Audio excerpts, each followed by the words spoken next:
everybody, it's your girl Sophie back here on Sofia's Football Talk to do a different type of video. This time we're gonna be talking about football players that you might have forgotten played for these teams. Before we start the video, make sure that you of course give this video here a big thumbs up and indeed subscribe to the channel as we are on the road to 5k subscribers. Feel free to join the SFT membership and let's get into the video. So first player we have is a Samuel Eto'o. As a lot of you guys would know, of course, won back-to-back trebles with the Barcelona in the 08-09 season, and then in the 09-010 season won of course with Inter. But maybe some of you guys might have forgotten that a few years after that he did indeed play for a Chelsea.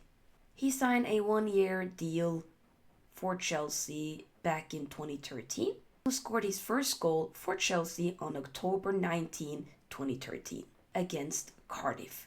Unfortunately, the stint wasn't that long. He then later on moved on to an Everton, which still to this day is one of the most weird type of signings. But hey, at least Everton can say, you know what? We had a freaking legend of the game as a Samuel Eto'o. Next player up, we have Klaas-Jan Huntelaar, who has one of the dopest names in football. It's just music to my ears. Klaas-Jan Huntelaar. Come on, Hunter! You know what I'm saying? Some of you guys might have forgotten here as well that he once did indeed play for Real Madrid. At the start of December 2008, Real Madrid did reach an agreement with Ajax to sign Huntelaar. Real Madrid had initially planned to add both Huntelaar and fellow new signing Lassana Diarra to the 2008-2009 Champions League campaign. But both players had already featured in the same season's UEFA Cup for previous clubs. Huntelaar for Ajax and Diarra for a Portsmouth, respectively. UEFA rules would only allow one of the pair to be registered and decided to pick Diarra. Huntelaar went on to score 8 goals in 20 appearances, 13 starts and 7 substitute appearances in just a half a season at Real Madrid. I mean, maybe the Real Madrid stint might have not here as well been as successful, but Lord did he give us some exciting times at an Ajax and will forever be known as a big game player indeed.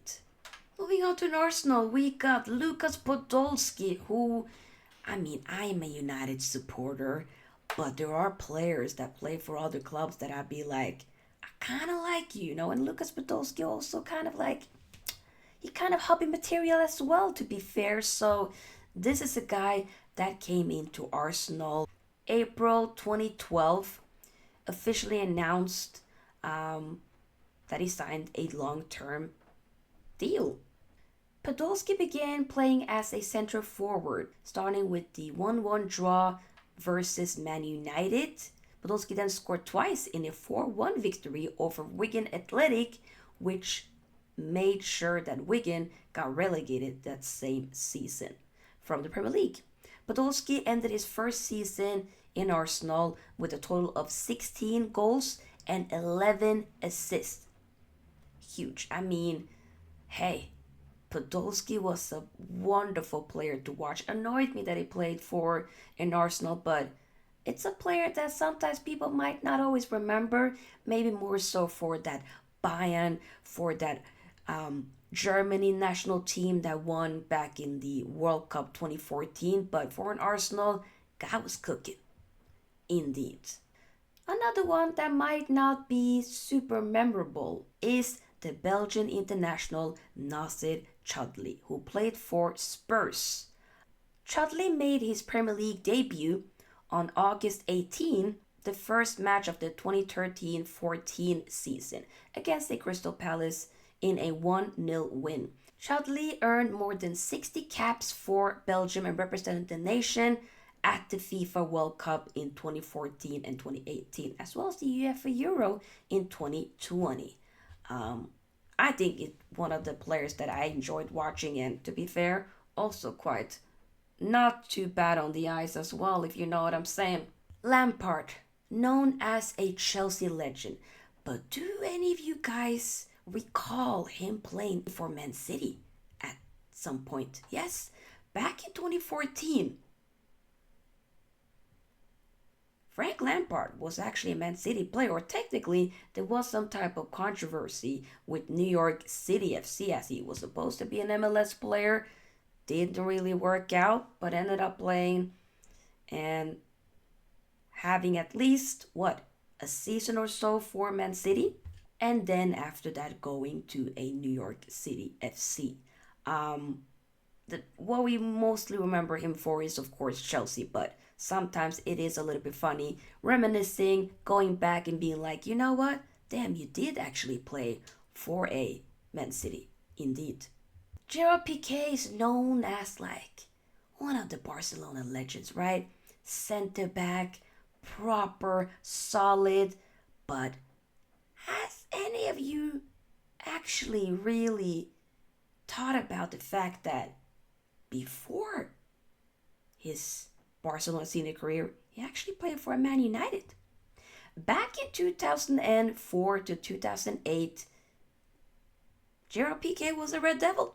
He made his full debut in January 2005 in a 0-0 FA Cup game draw with Exeter City. Piqué is just one of those players that sometimes I be forgetting myself did play for Man United. It's just, when you look at Piqué, you think Barcelona. It's just one of those. But hey, at least we can say, we had him at, obviously not at his prime, but at the beginning. Young Cardiff is a player known a lot by the Aston Villa fans. But did you know that he actually, before that, played for Valencia? Back in 2002, Young Cardiff actually won the La Liga with the Valencia. Also was a part of the Valencia side that became the runners-up in the final between a Bayern, sadly lost to on penalties. But he was a big part of why they got there and did score his penalty in that penalty shootout. As I mentioned, his goal in the campaign was pretty crucial, including a 75th minute header in a 1-0 home win against Arsenal in the second leg of the quarterfinal, which saw Valencia advance to the semi-final. In the 2002 to 2003 campaign, Cardiff was once again pivotal, responsible for an Arsenal exit from the competition. And what an important player he was. Played for other clubs, as you know, Aston Villa, loan spell at Roma, to mention a few. But Young Cardiff, at least for me that lives in Norway, big player. One of the big ones. Mario Balotelli, why always me? Very much, City figure. Can we call him City legend? I don't know. But sometimes I'd be forgetting that he did play for Liverpool. Yes, back in 2014, he did sign for Liverpool to replace the outgoing of a Luis Suarez. However, the time Balotelli's period at Liverpool was not successful and was kind of thought out to be one, if not the worst signing of that particular season. So let's just say it didn't work out too well. And the final player that we need to talk about is one of the proper Shrees Won't Forget players, which we of course will do videos on as well. But this one, Ricardo Quaresma.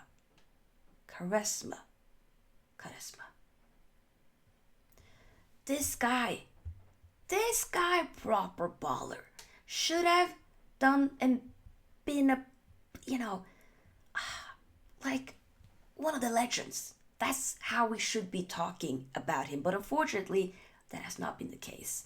I mean, right after he left an Inter, that Inter time wasn't too good back in the 2008 season, but on transfer deadline day, February 2nd, 2009, he signed on loan for Chelsea, and he spent there until June 30th, making his first appearance 5 days later in a 0-0 home draw with Hull City.